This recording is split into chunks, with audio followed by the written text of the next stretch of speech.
ವಂದನೆಗಳು ಸ್ನೇಹಿತರೆ. ರಿಸರ್ವೇಷನ್ ಈ ಪದ ಭಾರತದಾದ್ಯಂತ ವಾಗ್ವಾದಗಳನ್ನೇ ಸೃಷ್ಟಿ ಮಾಡುತ್ತೆ. ಈ ಪದವನ್ನು ಅಮೆರಿಕಾದಲ್ಲೂ ಬಳಸ್ತಾರೆ. ಆದರೆ ಭಾರತೀಯ ರಿಸರ್ವೇಷನ್ ಪದದ ಅರ್ಥದಲ್ಲಲ್ಲ.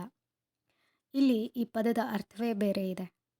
ಅಮೆರಿಕಾದ ಸಂದರ್ಭದಲ್ಲಿ ರಿಸರ್ವೇಷನ್ ಪದದ ಅರ್ಥ ನಿಮಗೆ ಗೊತ್ತಿದೆಯಾ? ಗೊತ್ತಿದ್ದರೆ ಅದನ್ನು ನೀವು ಹೇಗೆ ಕಲ್ತ್ರಿ ಅನ್ನೋದನ್ನು ಕಾಮೆಂಟ್ ಬಾಕ್ಸಲ್ಲಿ ತಿಳಿಸಿ. 1851ರಲ್ಲಿ ಇಂಡಿಯನ್ ಅಪ್ರೋಪ್ರಿಯೇಷನ್ ಆ್ಯಕ್ಟ್ ಅನ್ನೋ ಕಾಯ್ದೆಯನ್ನು ಅಮೆರಿಕದ ಸರ್ಕಾರ ರವಾನಿಸುತ್ತೆ. ಈ ಕಾಯ್ದೆಯ ಅಡಿಯಲ್ಲಿ ಇಲ್ಲಿಯ ಸ್ಥಳೀಯ ನಿವಾಸಿಗಳು ವಾಸಿಸುತ್ತಿದ್ದ ಫಲವತ್ತು ಭೂಮಿಯಿಂದ ಅವರನ್ನು ಬೇರ್ಪಡಿಸಿ ಸಣ್ಣ ಪುಟ್ಟ ಬಂಜರು ಪ್ರದೇಶಗಳಲ್ಲಿ ವಾಸಿಸುವಂತೆ ಅವರನ್ನು ಸೀಮಿತಗೊಳಿಸುತ್ತೆ. ಈ ಸಣ್ಣ ಪುಟ್ಟ ಪ್ರದೇಶಗಳಲ್ಲಿ ನೇಟಿವ್ ಅಮೇರಿಕನ್ಸ್ ವಾಸಿಸ್ತಾರಲ್ಲ, ಆ ಪ್ರದೇಶವನ್ನು ರಿಸರ್ವೇಷನ್ ಅಂತ ಕರೀತಾರೆ. ಈ ಸ್ಥಳೀಯ ನಿವಾಸಿಗಳನ್ನು ಅವರ ಭೂಮಿಯಿಂದ ಬೇರ್ಪಡಿಸಿ ಬಂಜರು ಪ್ರದೇಶಗಳಿಗೆ ಕಳಿಸೋಕೆ ಏನು ಕಾರಣ ಅಂತ ಗೊತ್ತಿದೆಯಾ? ಇಲ್ಲಿದೆ ನೋಡಿ.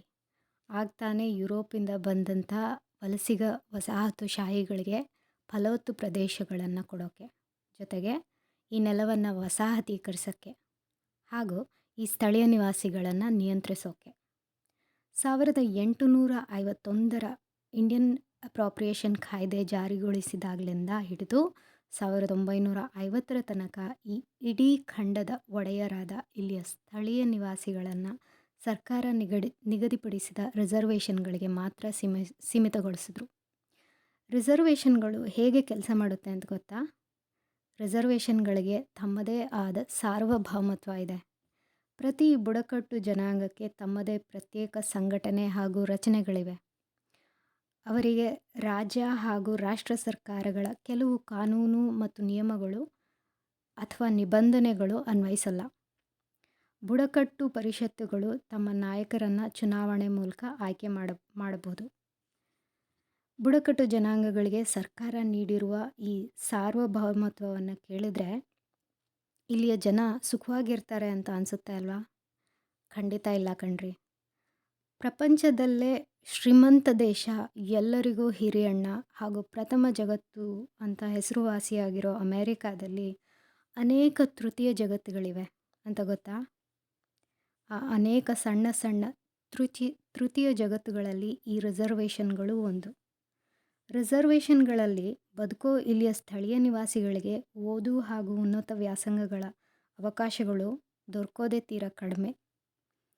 ತೀವ್ರ ಬಡತನಗಳಲ್ಲಿ ಬದುಕುವ ಇವರಿಗೆ ಆಹಾರ, ವಿದ್ಯುತ್ ಹಾಗೂ ನೀರಿನ ಕೊರತೆ ಸದಾ ಕಾಡುವ ಸಮಸ್ಯೆಗಳು. ರಿಸರ್ವೇಷನ್ಗಳ ಆಸುಪಾಸುಗಳಲ್ಲೇ ಮದ್ಯದಂಗಡಿಗಳನ್ನು ತೆರೆಯಲು ಇಲ್ಲಿಯ ಸರ್ಕಾರ ಅವಕಾಶ ಕೊಡುತ್ತೆ.